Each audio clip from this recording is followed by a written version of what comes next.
Today on You're Buying a Home with Silas Lindenstein, we're talking about how to build your home buying team.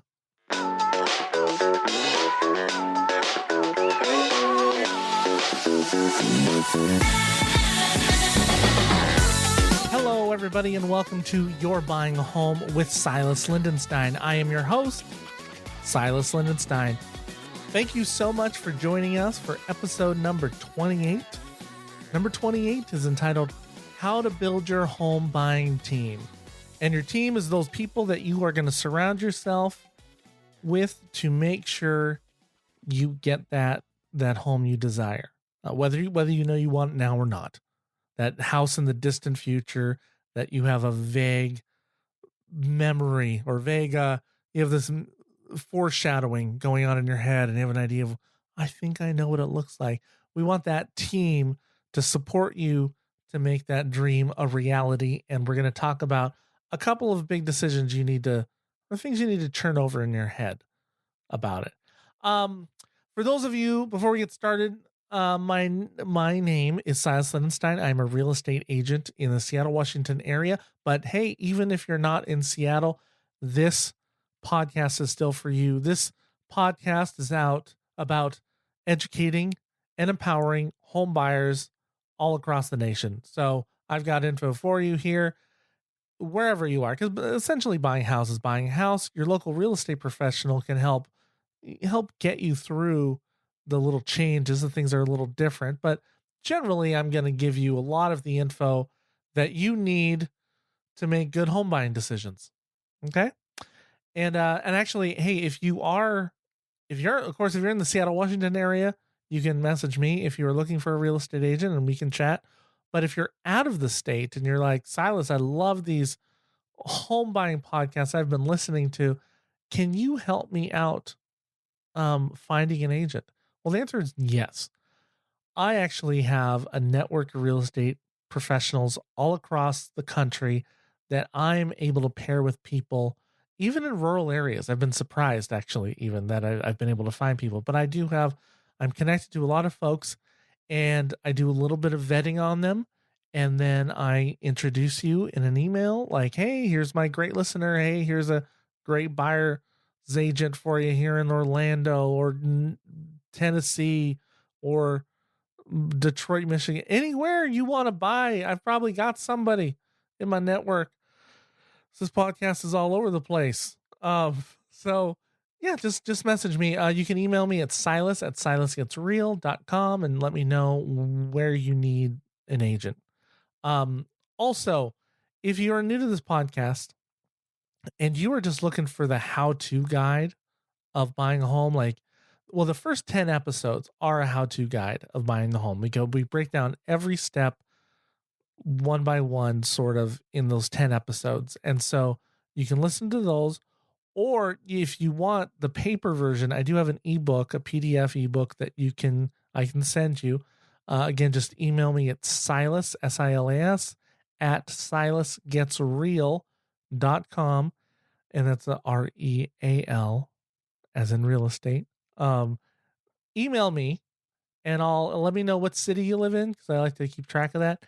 And I'll send you out a PDF guide so you can have that all in paper and stare at it that way. Okay.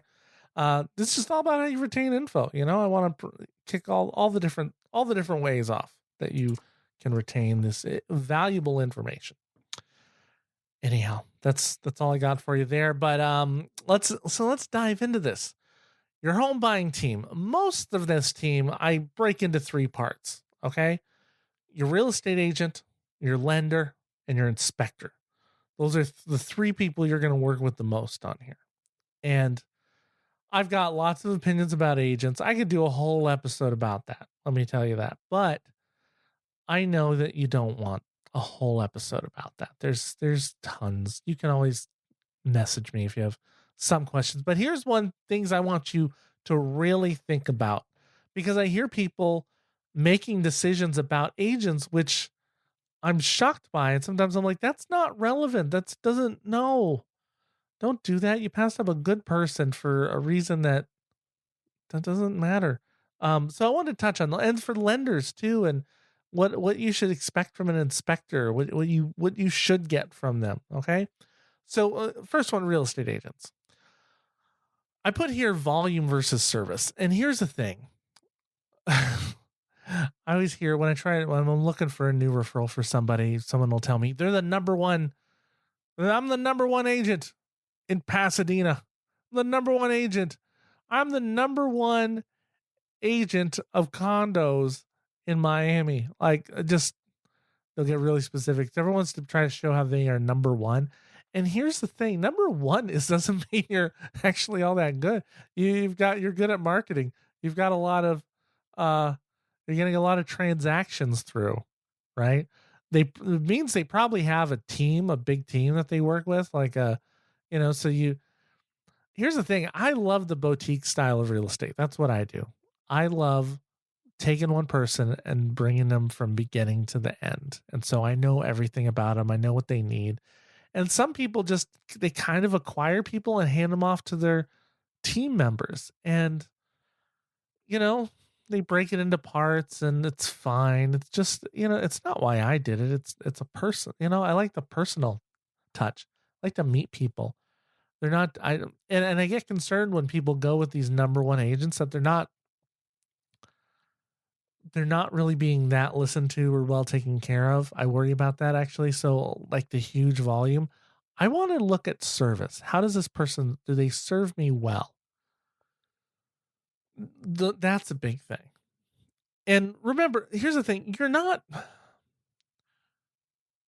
You're not supposed to be paying for a real estate agent as a buyer. Typically it's sold through the seller. And there are exceptions to when that happens. Like if the seller is cheap, shall we say, or being stingy and the seller tries to not offer commissions, then there's ways around it. But you should agree that a person providing great service to you, which buying a house is, should get compensated, right? They should be compensated for that. And I do want to make sure, don't just pick someone with good service, not someone who is, I've heard people say like, oh, what about, should I get they should give me some of their commission. What are you talking about? What part of the house are they going to own from you? What do you mean? It's their paycheck. It's the only paycheck real estate agents get is the commission. Sometimes you might be the only 5 houses they sell that year, right? It'd be like look, if you go to use a lawyer or you go to a doctor and just say, hey doc, can I have part of your salary? Like what? You shouldn't be choosing people because they're willing to give back $500 to you or like credit you in your fee. I would run from that. It's a weird thing. And the thing is, if they can so easily give away some income, what are they going to do when they're trying to help you buy a home? A good agent should be saving you that money in home, whether it's credits there or in other ways. But people who do things well get paid, and it's not coming out of your pocket, for one. So don't ask for their pocket. That's the second thing. The discount agent, I guess. The third thing, here's the thing, local versus someone, I don't know, who has to travel a little bit. I get it. Here, I'm in Seattle, right? I've sold homes from Tacoma to Marysville. I don't know if you probably don't know Marysville. If you're not from here, you would know Tacoma. Tacoma's 45 minutes, an hour away, just fine. You don't look. Here's the thing. There is no local agent anymore. There might be, those are retired people or people who barely want to sell anything. People move much further than there's a reason. There's no local agent anymore. People have to be well versed in many cities and areas or be able to look up the data, which you never were able to before. Now, local agent, the whole idea of a local agent comes from back when they used to have little books and they'd bring out books every week of, oh, hey, here's some new listings. And so you had to memorize everything new and what it's sold and everything. And it was once a week. And you can't, how many homes can you memorize? A few hundred? But if I was to have to memorize the whole, Yeah, I'm not going to memorize all of the Puget Sound. That's nuts. It's thousands and thousands of homes every week. No, no, we have data for that in computers. So we can look things up. We can tell you how much a home is worth now based off of data, which is all the local agent was going to do anyway. I think it's more important to find a good agent than someone who's just because they happen to be local. A lot of you don't have to live in that area to be the agent in that area. Now, should I do a home in Spokane? For those of you that don't know, that's 5 hours away. It's in the state. I'm legally allowed to. Should I? No. I don't know that area at all. That's not even close. Here's the thing. I can't just drive there in one day. I mean, Grant, if you had a $5 million property and you want to sell it and it's there, I'll list it for you. I'll drive out there 5 hours for that. I would, if you want me. But I won't go that far because of how many people flake on me in particular. Like if you're trying to buy a home. So, but here's the thing. I can travel. I'm comfortable an hour, maybe an hour and a half. And that's because of me, just because of me that'll take the time and be able to do the traffic. And honestly, the closer you are to me, of course, the less I need to trust that you're not flaking on me. But if you're an hour away, I need to know that you're going to show up. But but that doesn't improve me as an agent just because I'm a home that's closer to me. I know everything. I know everything going in and out of my town. I do pay attention to that, but that doesn't make me less valuable to the town 15 minutes from me. That'd be ridiculous. I wouldn't be very good at it, honestly, because you need to know a lot more. You can't just know the macro elements because most people are not buying in one little area. Like if you're willing to drive there, you should be willing to take an agent from that area because they don't, that's my point of view. That's what I think. So basically, here's what I'm going for. I would pick a real estate agent based off of service and quality. Service and quality is what you need to build it on. Yeah, they should be knowledgeable. But if they're knowledgeable, they're going to get, that's a good part of good service, I think.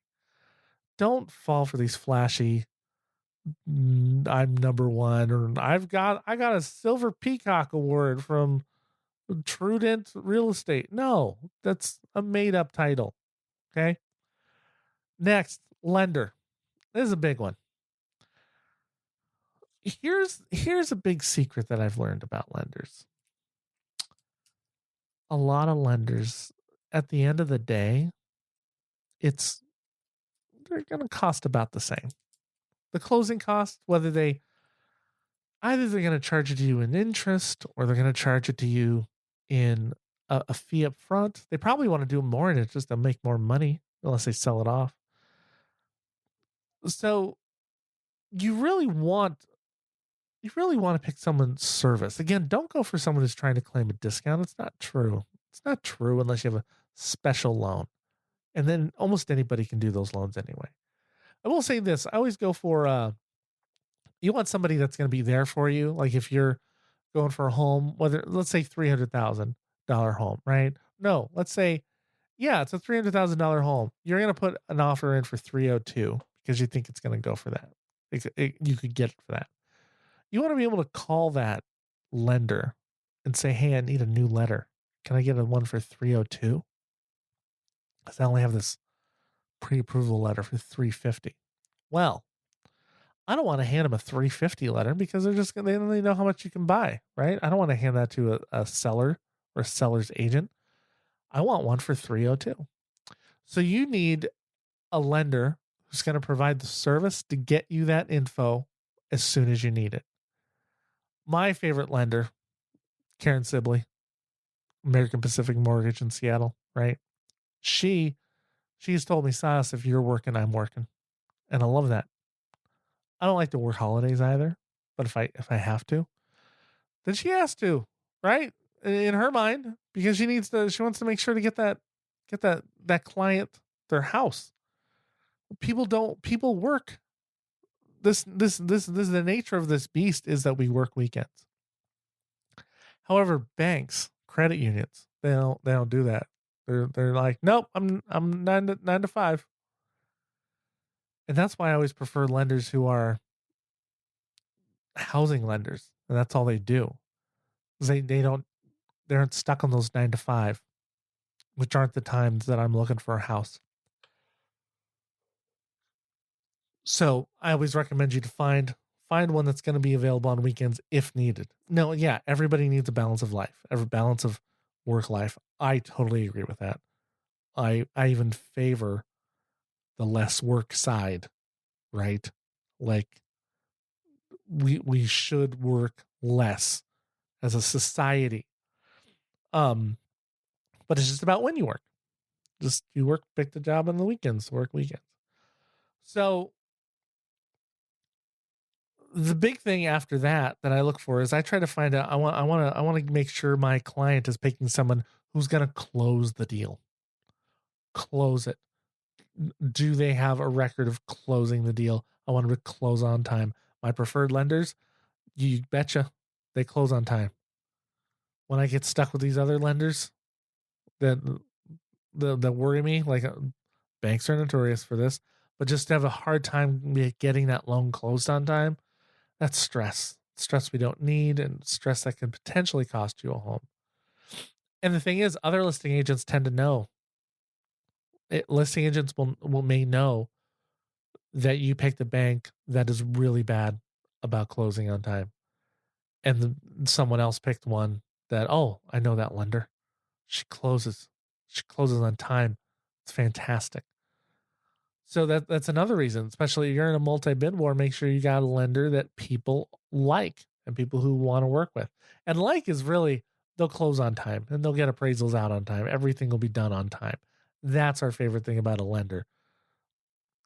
The ones who can close it. Now I mentioned before pricing. Yeah, you're going to look at some pricing, but don't be tricked. You got to get every penny they are going to charge you up front in writing. See that. They need to disclose that, because where the law says they'll have to disclose it can be a little different than you want to know. You've already made decisions at that point. So find out exactly how much. Give them an example for a house. Like, hey, say this one, how much would it cost me? And they can break it down for you. And hopefully you can trust them on that. Right. So, but don't to save $500, pick the person who can close it. If it is even going to cost more. Like sometimes the fast closer is cheaper. It all depends on your personal situation. All right. And the last person who is super important as part of your team is your inspector. The inspector, the person who's going to crawl around all of your house and tell you what they think about it, or what they're going to tell you what things that look maybe damaged or things that need to get some more maintenance. You know, they're going to find problems you didn't know existed, and they're going to tell you some good things about the house. Now, unless you're buying something new, and even then, every house comes with problems. Some little issue that needs to be done, whether it's cosmetic or functional. I encourage you find someone who's going to educate you. Find someone who likes to educate their clients and let them know, like, in a sensible way. And here's a great example. I have this guy. Several people have used him. I have two people. Several people have used, and one of them started going off about galvanized pipes one day. Was telling this couple, like, oh, this house is full of galvanized pipes. The whole thing needs to be replaced. Like, what? What are you talking about? All the houses in Seattle have galvanized pipe. There's tons of them like this. We wouldn't, like, yeah, they need to be replumbed. They're over their expected life. And here's the thing. Yes, they are. And yes, the pipes do need to be replaced. But at the time of the house and the inspection, nothing was leaking. And you certainly can't get the seller to go down because of that. Here's the thing. I love the inspector who will educate and tell people, yes, the galvanized pipe, this is full galvanized pipes, and you will need to replace these eventually. And what's common that most people do if they don't have the money is they replace them as they start leaking in little spots. Yes, you can preemptively do it. It's going to cost you a lot of money. If you're going to be opening up the walls anyway, that's a great time to replace them. But if you're not, most people, just like in the house, I'm fixing things as they come up, not all at once.